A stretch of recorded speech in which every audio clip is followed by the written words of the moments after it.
Hey, so back in real quick. In light of the Breaker 4 stream, there's actually a Famitsu interview with the devs as well that has a lot of interesting stuff in there. I just want to read through real quick. At least worth checking out. I'll leave a link to the article in the description, but there's some cool shit that sheds a lot of light on what they've been doing. It's an interview with three of the same guys we saw on the stream. Kitaro Motaro, Masanori Tanaka, and Daisuke Fukukawa. That dude, I recognize his name all over. He's been with Crafts Meister forever. He has been involved since Breaker 1. Despite him not seemingly knowing a lot about the Gunpla process, if he looked lost during that early grade demonstration, he knows what he's doing in regards to the game. Like, I feel good seeing him there. So, interestingly enough, this actually started in 2019, which is when Breaker Mobile launched. I guess New was just such a flop. They had to try to start from scratch, but they were still trying to push out a new title, despite New Breaker having the reception it did. Breaker Mobile came on, and I feel like they used that to experiment with some different ideas. As we know, it launched out as what was it, fucking Gundam Battle Gunpla Warfare or some crap. So they wanted to distance themselves from that New Breaker name as much as humanly possible. Because they're surprised it caught fire.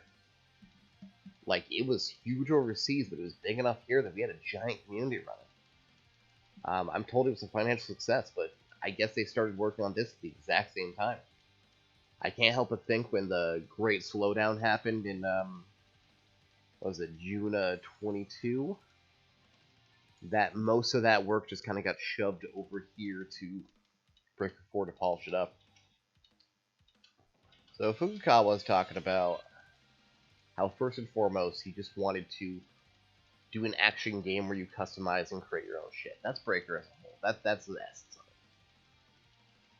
You go fast, you mash the X button, you have fun. And you do it in a way that you want, with the parts that you want.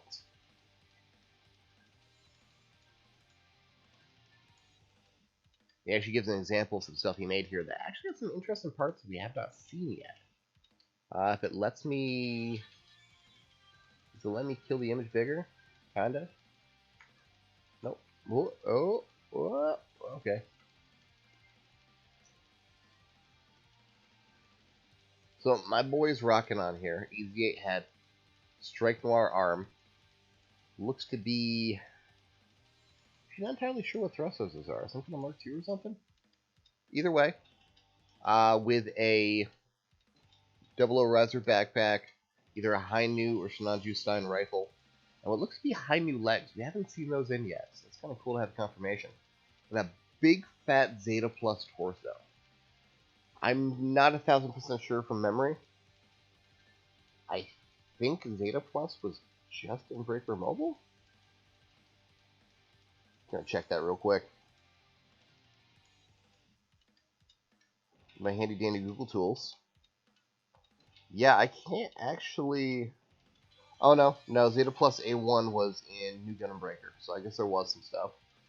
As far as C1 goes, which is this gray one, I want to say that was only in...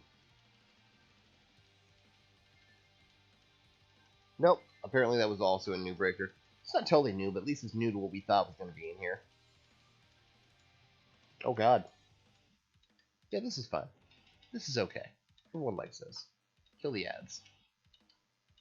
And they talk about how the action combat, the actual battle system, is changing.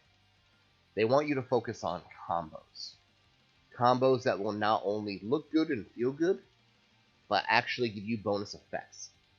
They're talking about how a certain amount of combos will improve your score at the end of the match.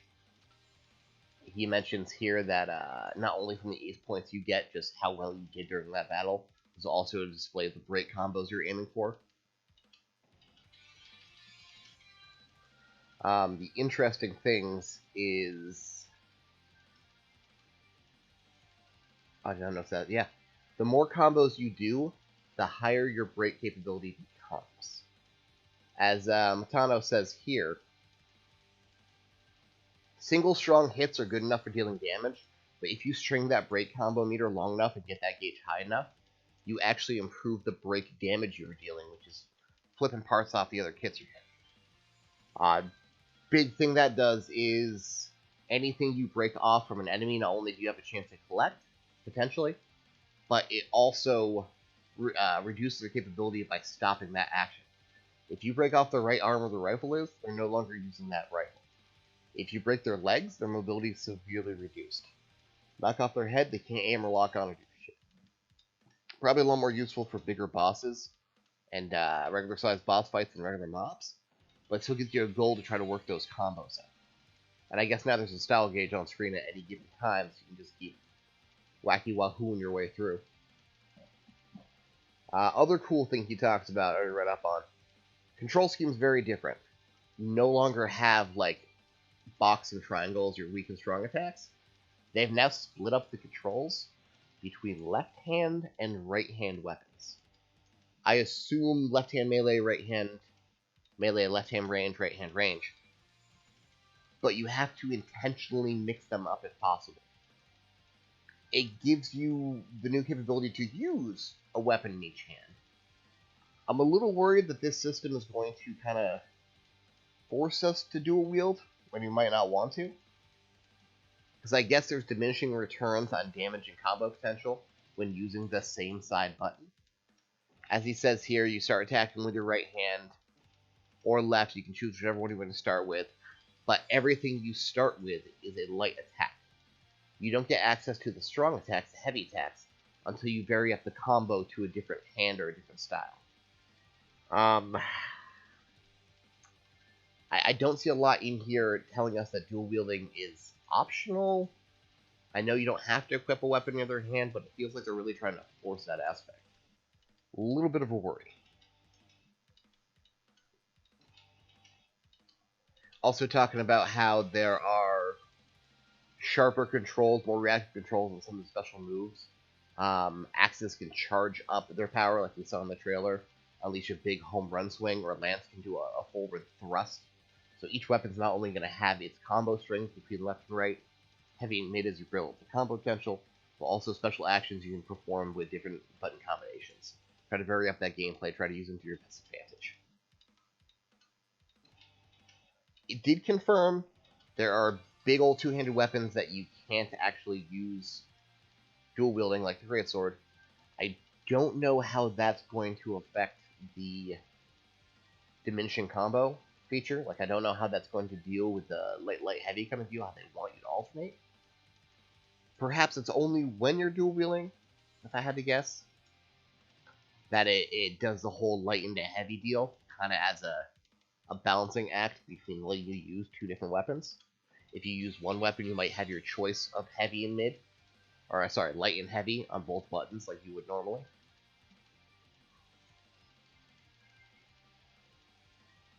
Of course, they're also talking about how breaking is exclusive to the enemy.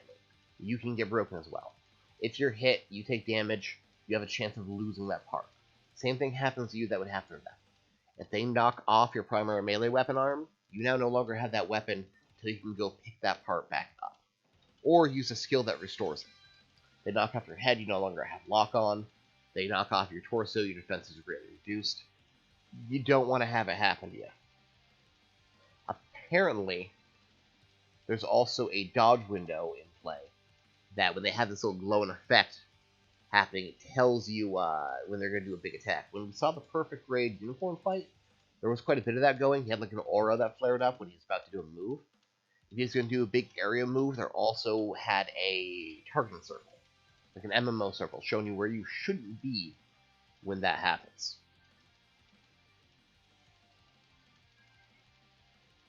Really sick screenshot they got here using the whip combos. Kind of curious what those icons popping up above the head is, if that's like a debuff or something. Either way, it's getting wrecked.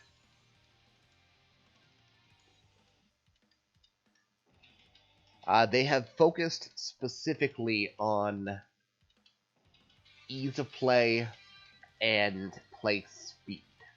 They have not made the missions long. So back in Breaker 3, I always had the memory of those horrible long stretch of Chapter 4, 5, 6 missions where your family goes and leaves you and you're stuck with those two losers from summer camp, space camp, and you have to do like 19 core missions in a row. And each one of those core missions, so you even get to that core part, is like 10 different rooms of just burning through waves and waves and waves of Templa. That got a little old, especially when you're trying to farm specific parts for them. Hearing that they have cut down on that play time feels good. I'm actually okay with a little shorter bursts of play. I don't want it to be only a minute or two, but if they're telling me, hey, I can only do a few missions today, let's kick out these in a half an hour, I got new parts, that's a pretty satisfying loop. Confirming that, like Breaker 3, you not only will be able to get drops from enemies, but you can also purchase these kits in the shop. So if you don't get what you want, you can at least farm the currency to potentially get the kit. If I remember right in the system of Breaker 3, if you got most of a kit, you then had the option to buy the rest of it outright from the shop, which would give you, I think, 1-star versions of everything. Was a way to kind of farm up some basic traits too. Now, talking about option weapons, this is a big change. So, the difference principally between options and EXs. EXs are big sweeping actions. Things tied to iconic parts or moves, things like Trans Am, things like Shining Finger Sword, things like Wings of Light on V2, that should have a large cooldown on the super move. They have big effects. In this, we saw in the gameplay demo certain Jirobees, like probably Strike Freedom Torso, was also an EX, so that used to be a option mode. Options are everything else a part could do as part of their design. So let's say you have a example from the demo we saw, New Gundam Shield, or High New Gundam Shield even. It's going to have defensive stats, it's going to have defensive traits, and it's also going to have two options. The beam gun in the tip of the shield, and then the missiles attached to the shield itself. You equip that shield, you're going to have access to those two attacks. You can assign them to your option bar. The short gear anchor thing, the Glenpleer anchor on Blitzarm. You put on a Blitzarm on that left-hand side, you're going to have the option to have that anchor now as an option part. The right side Tricuros shield blade thingy is probably going to have the option of the metal rods you can shoot out, or even the beam saber and beam gun as options on there as well. So you'll have that selectable in addition to your regular weapons. The example I always liked using was the Otori pack from Strike Rouge in Breaker 3. That thing was loaded. You had a Gatling gun, you had a rocket pod, you had guided missiles, you had the big-ass anti-ship sword on the back, you had the beam cannon on the back. When you equipped it to your Gunpla, you could go to your options assignment, and you would see that you had every single one of those weapons available to throw on your option, your circle button. And then it was just a matter of what combination of circle commands to use it till its energy or ammo would run out. And then it would recharge slowly over time. But it would always be that free option to use during battle during combos. Assumably, what do you call them? Not breaker parts. The custom parts you can slap on, stuff like Cherubim shield bits or Dryson tri-blades, missile pods, stuff like that will also live under the option menu. We saw during the gameplay demo in the little training room, those missile pods you had strapped on the shoulders were on that option. I don't know right now if it's only 4 options or 8. It's not really clear. Breaker 3 let you do 4 of them with shoulder commands differentiating between, and then face commands as well combining. We'll see how this goes. But what they're describing is a difference in the way that option parts and option skills work, in that they now have a global cooldown. Before, if I had some of those Otori weapons on, I could just use the beam cannon, and then the rocket pod, and then the combo from the greatsword. I could do those in sequence. No real issues. The only limit I had was how much ammo was left, or how much energy was left in them. Now, there is a cooldown a global cooldown on these option parts. When you use them, the whole option part line will be unavailable for a certain amount of time. What they're describing is that depending on how strong that option part is, it might be a really quick little cooldown for expanding, or it might be a multi-second one. Something like, say, double-linked missile pods might be 3 to 5 seconds. You gotta go back and check the footage. Something like a quick little anchor shot could be, 2. Interesting, they're putting on a global cooldown on it. Then they talk about the diorama mode as a entirely separate way to play the game. They know that Breaker is the premier Gunpla game. It is an escapist fantasy for people who do not have the capability or skills or want to build the kits themselves. Breaker is a fantastic way to experience that Gunpla. And the diorama mode is going all in on that. The ability to build that kit yourself, maybe not the entire construction process, but put it together in game and set it up in a fun way. They're really focusing on making that a community aspect. They're talking about how the dioramas that you make, you can upload to your galleries. They'll actually show up cycling in different monitors around the hub space. You can share them with people. People can look at them. There will be costs associated with diorama setups. You only allowed so many points, I guess, of items, so they don't clutter up too much and break processing. But at least gives us a good amount of freedom, it seems, to set up everything. One of the dioramas they showed in the stream had like 10 different Gunpla going around, explosion effects, beams, all kinds of crazy shit. And it didn't seem to tax too much. It didn't seem like the cost was that close to full. So they're really excited for how the diorama work is going to go, and how you can share that with other people in the lobbies. Yeah, this is the one I'm thinking of, actually. But you got Strike Freedom and the custom unit. You have Master and God. Explosions going off anywhere. And that's barely under half of his overall cost. It seems the individual limbs can be posed and angled, not just from set poses. Looks like there's a whole lot of axes you can play on. I'm looking forward to just spending hours goofing off of this thing. Absolutely. Now, they talk about story mode. This is interesting. From my pre-release documents, the stuff I got from Bandai, they did confirm it is a direct sequel to Breaker 3, Breaker Mobile, and Breaker Badlock. So he's saying it's a few years after Breaker 3. Good to know. Breaker 3 characters will reappear in some aspects. He's claiming that the story of this game, you don't need to know 3 to understand it. It's standalone. So chances are we'll have some cameos, or maybe there's going to be some, appearances from returning characters that aren't going to be super prominent, but still there. I at least know that they will appear in some capacity. Excuse me. Our guys are coming home. They're saying 250 models. We already knew that up front. 250 is the number that New Gundam Breaker ended at. So hopefully we'll go quite a bit beyond that. I know Breaker Mobile, even not counting some of its reprints, some of its alternate attributes, some of the easy change stuff like G3, they still had somewhere above 450. I'm not sure how many DLCs they're planning on putting out. I'm not sure how many content updates they plan to add kits to the game are, but if we can get close to that point, I'll be happy.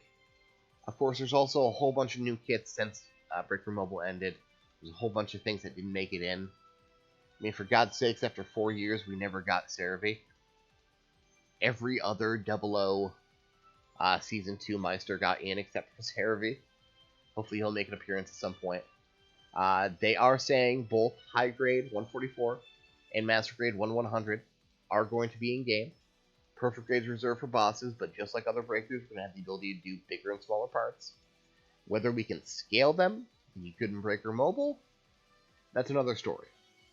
I know that was one complaint people had about Breaker 3, is that you couldn't put them back and forth. The 1-100 to 144, they were separate parts.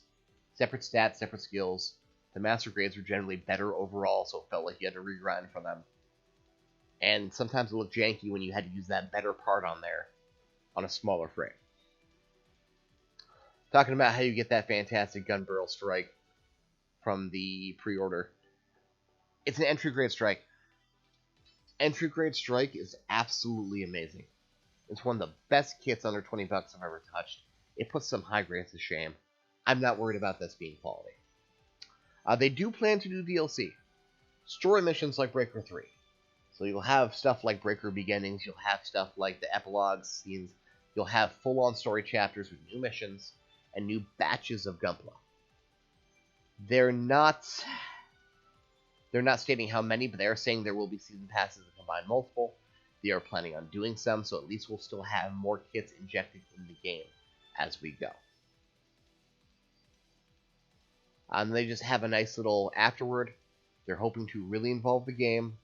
These guys seem super excited about it. It's hard not to be either. The energy they brought during the stream was one of passion. Like, these guys care. They must be so happy they got another chance to do this again. Especially after New Breaker just got shat on top to bottom. I know it might not have necessarily been their fault, but they certainly got the flack. They really do seem like they want to bring, the best experience to us. The control scheme is something I'm excited about seeing changes to. The model that they have, the diorama setup, is something cool. I'm going to leave a link to this article down in the description of this video, so you guys can read it yourselves. And all we can do now is wait. They've announced the network test from March 15th through 17th, I believe. The test site is in Japanese. It can be easily translated to sign up. I was able to sign up for it and get my confirmation. I don't know if they're going to not let me in because I'm a gaijin, but we'll see what happens. I'll talk to John Bandai and see if there's any information about what it's exclusive to. If we can get in, we're getting in. Looks like it's only be a couple hours per each day, but, I got sick time saved up. Might be worthwhile. Let's see what the next piece of news we got. You guys be excellent.